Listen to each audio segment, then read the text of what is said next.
Halo teman-teman, perkenalkan nama saya Muhammad Mujidi Hilal. Saya merupakan mahasiswa Teknik Industri angkatan 2024 semester 4 pada tahun ini, dan saya akan membuat sebuah video tentang bagaimana caranya kita menggunakan IBM Amos.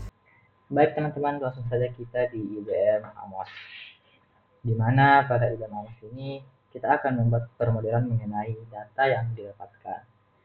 Sebelum kita memasukkan data di IBM Amos, sebaiknya kita eh, memasukkan data tersebut ke dalam software SPSS. Nah, kemudian kita akan merename atau memberikan nama berdasarkan variabel dan indikatornya. Misal HP1. Dan ini variabel HP atau harga produk. Satu berarti harga produk, indikator satu. Data ini saya dapatkan dari penelitian saya sebelumnya mengenai pengaruh dari harga produk dan kelengkapan produk terhadap kepuasan pelanggan.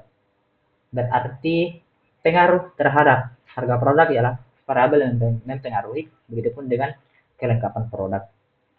Dan kepuasan pelanggan adalah variabel yang dipengaruhi dari kedua variabel tersebut. Jadi dapat kita bedakan mengenai variabel independen dan variabel dependennya yang mana. Baik, setelah itu kita masukkan ke sini dan merename sesuai dengan kategori masing-masing.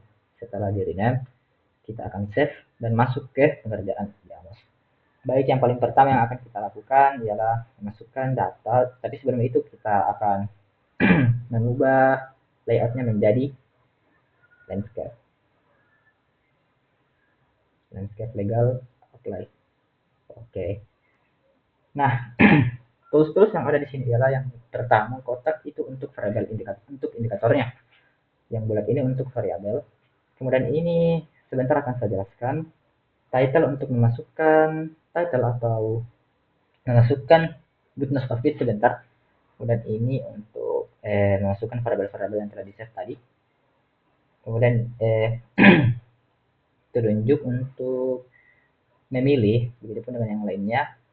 Ini memilih secara keseluruhan, ini untuk membatalkan, ini untuk menghapus, yang ini untuk memindahkan, yang ini untuk merotate atau rotasi.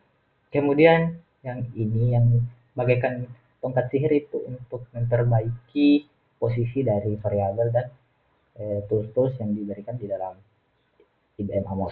Kemudian ini untuk select data, memilih data, ini untuk calculate, perbesar, perkecil. Nah, kurang lebih itu yang akan digunakan.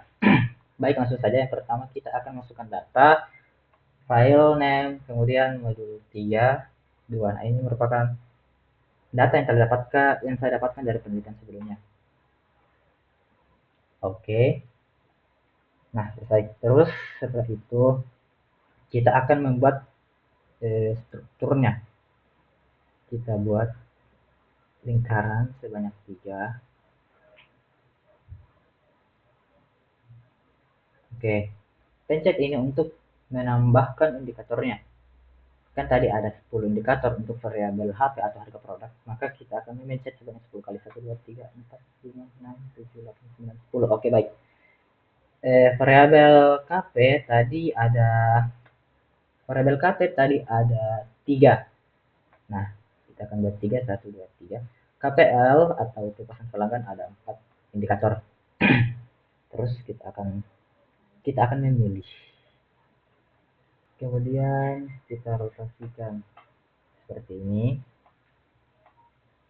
Begitupun dengan variabel KPL atau kepuasan pelanggan.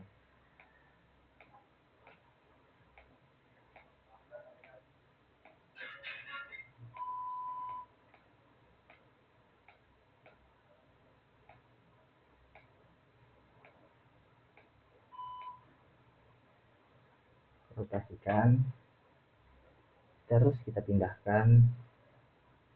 Oke, seperti ini cukup.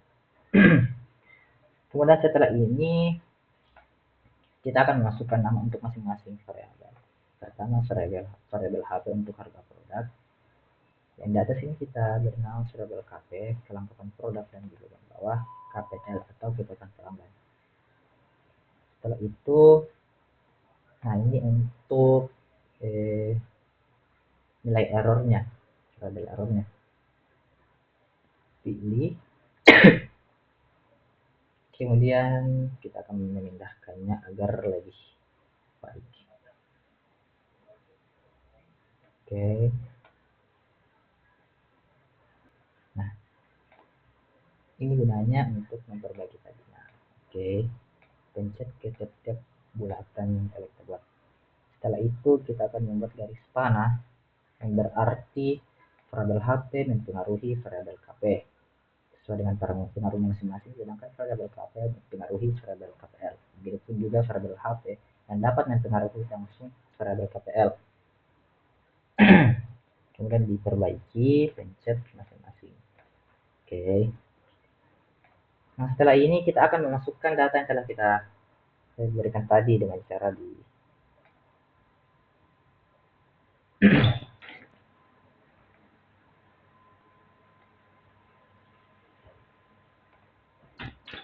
oh ya, ini masukkan ke masing-masing kotak. Oke, setelah dimasukkan kita masuk ke built-in, kemudian reset rename unsur variable untuk memberikan nama. Nah, lalu setelah itu teman-teman kita perlu save, kita beri nama penyetesan save. Nah, setelah ini kita boleh running untuk mengkalkulate. Nah, setelah itu muncul atau kita dapat menggunakan view the output path diagram. Nah, dia akan memunculkan mengenai pengaruh masing-masing. Sebelum itu kita save dulu. Tambahkan title di sini, sampai sini. Kemudian kita masukkan oke, terus font size kita pilih 17 16 kali. Oke. Pindahkan agar tampilannya dapat lebih baik.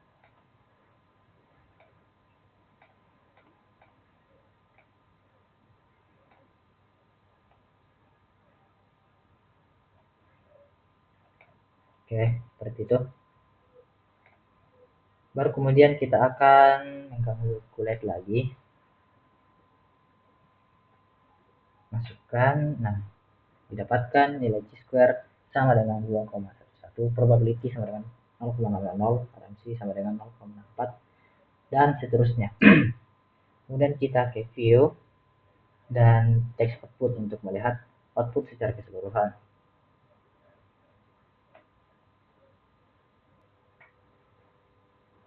Nah, ini adalah output yang sesuai dengan tadi, chi-square 211,230. Oh, salah nih. Analyze interface properties terus ke output. Aduh, di mana ya?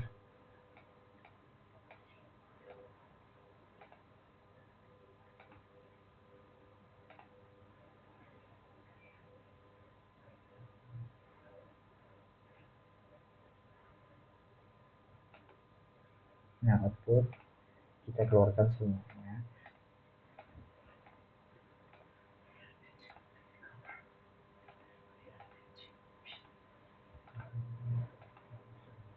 Setelah itu kita ke ini. Nah, terus setelah itu pencet yang ini untuk menampilkan kita ke plugin dulu, name server terus ke sini.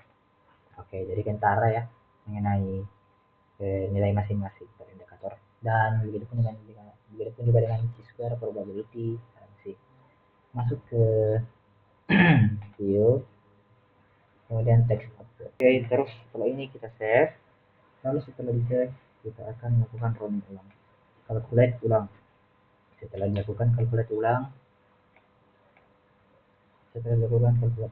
kita masukkan lagi, terus dapatkan nilai chi-square sama dengan 0,195, probability sama dengan 0,391, RMC sama dengan 0,13, AFI 0,113, 0,7 dan seterusnya, yang menandakan bahwa setelah kita melakukan respesifikasi, maka data yang didapatkan sudah modal yang dibangun telah fit.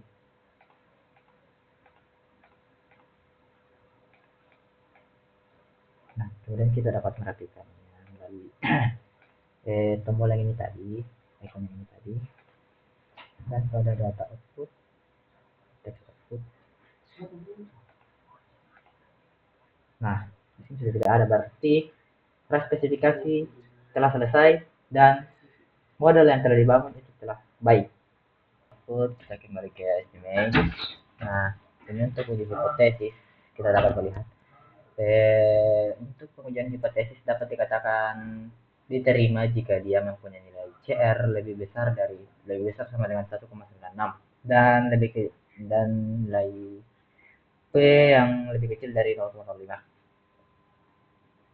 Nah, dapat kita lihat bahwa nilai CR yang ada pada variabel itu lebih besar dari 1,96 dan untuk P itu kurang dari 0,05. Sedangkan pada variabel KP variabel KP terhadap KPL itu untuk P-nya dia tidak diterima, namun pada nilai CR-nya dia itu sudah melebihi dan diterima.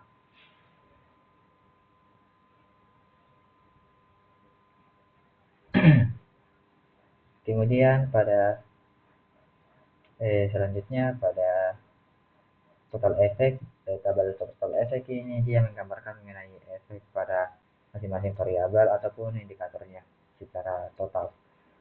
Pada standardized direct effect itu dia menjelaskan mengenai efek dari efek langsung per variabel ataupun per indikator, seperti efek langsung dari variabel HP terhadap KP sebesar 0,834 dan pada variabel KPL sebesar 0,612 pun juga dengan variabel KP sebesar 0,32. Sedangkan standardized indirect effect itu secara tidak langsung. Nah, yang dapat kita lihat variabel HP mempengaruhi secara tidak langsung melalui variabel KP terhadap KPL terhadap variabel KPL sebesar 0,255. Mungkin itu saja yang dapat saya sampaikan, kurang lebihnya mohon dimaafkan. Assalamualaikum warahmatullahi wabarakatuh.